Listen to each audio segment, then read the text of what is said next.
আপনারা চাইছেন যত তাড়াতাড়ি 1 ফেব্রুয়ারির মধ্যে যদি হয়, কিন্তু আমরা তো এইভাবে বলতে পারি না যে অমুক নির্দিষ্ট দিনক্ষণ মেনে অমুক দিনে দিয়ে দিতে পারবো।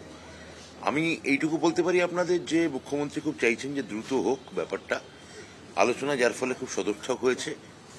ওদের দাবির নিশ্চয়ই মান্যতা আছে, এতদিন ধরে আন্দোলন করছেন। কুণাল ঘোষ উদ্যোগ নিয়েছেন, কিন্তু ফাইনালি চাকরি দেবে তো স্কুল সার্ভিস কমিশন, চেয়ারম্যানও আজকে ছিলেন। ফলে আমার কাজটা অনেকটা এদের মাঝখানে একটা কোঅর্ডিনেটরের মতো, সংযোজকের মতো। মুখ্যমন্ত্রী চাইছেন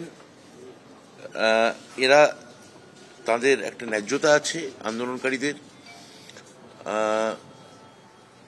পার্টি থেকে বা রাজনৈতিক দল থেকে একটা উদ্যোগ নেওয়া হয়েছে এবং ফাইনালি স্কুল সার্ভিস কমিশন নিয়োগপত্র দেবে। আইনি পন্থা, আইনি পদ্ধতি এবং সেই জায়গাটা অভ্রান্ত রেখে এবং মহামান্য কোর্ট যেভাবে বলবেন আমরা আমাদের জ্ঞান বুদ্ধি মতে স্বচ্ছভাবে আমরা নিয়োগ দেব। এইটা ওইভাবে কোনো নির্দিষ্ট দিনের কথা হয়নি।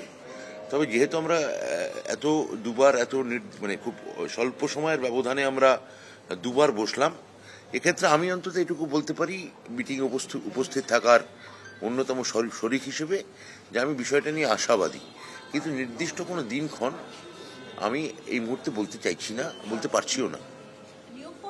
কথাটা ওটা এসএসসি বিচার করে দেখবে, ওটা তো কোর্টের বিচারাধীন বিষয়। তো ওটা তো স্কুল সার্ভিস কমিশন ইতিমধ্যেই তো যাদের ক্ষেত্রে গণ্ডগোল আছে সেটা আপলোড করে দিয়েছেন। ফলে এক্ষেত্রে স্কুল সার্ভিস কমিশনকে কাজটাও সহজ। ফলে বাকি প্রশ্ন যদি এই সংক্রান্ত যদি কোনো প্রশ্ন থাকে চেয়ারম্যানকে জিজ্ঞেস করে নিন। কোন কথা হচ্ছে আমি মুখ্যমন্ত্রী বাড়ির দরজায় বিক্ষোভ হচ্ছে কিনা বা আমি যখন মিটিং করছি তখন বিক্ষোভ হচ্ছে কিনা, এটাতে বড় কথা না। বিক্ষোভ রোজই কোথাও না কোথাও হয়। ইনসিডেন্টালি আমি সেই সময় মিটিং করছি, ইনসিডেন্টালি মুখ্যমন্ত্রী ওই সময় বাড়িতে আছেন কি নেই আমি জানি না। তা বিক্ষোভ কিছু কিছু রাজনৈতিক দলের প্ররোচনায় কোথাও না কোথাও চালানোর চেষ্টা হচ্ছে। 2021 সালে আগেও হয়েছে, 2021 সালের পরেও হচ্ছে। আমার ধারণা যখন আমি এখান থেকে রাজনৈতিক কথা বলতে চাই না, কিন্তু তবু বলছি যখন 24-এ দেখা যাবে যে প্রায় 3 থেকে 4 ঘরের কোঠায় তৃণমূল কংগ্রেস আসন পেয়ে গেছে, হয়তো বিক্ষোভ তারপরেও কোনো প্ররোচনা থাকবে।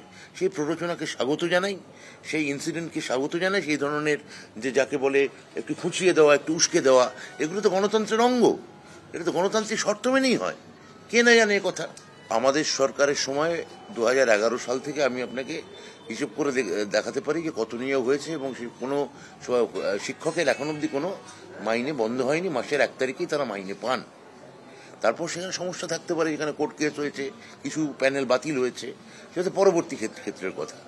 কিন্তু আমাদের রাজ্যে এই ধরনের কোনো মানে শিক্ষকদের মাইনে দিতে হবে বলে চাকরি দেওয়া হবে না, আমার মনে হয় না। এই ধরনের কোনো মানে অনুপপত্তি কেউ সৃষ্টি করতে পারে। এটা একটা ভুল জায়গায় ভুল কথা বলা হচ্ছে।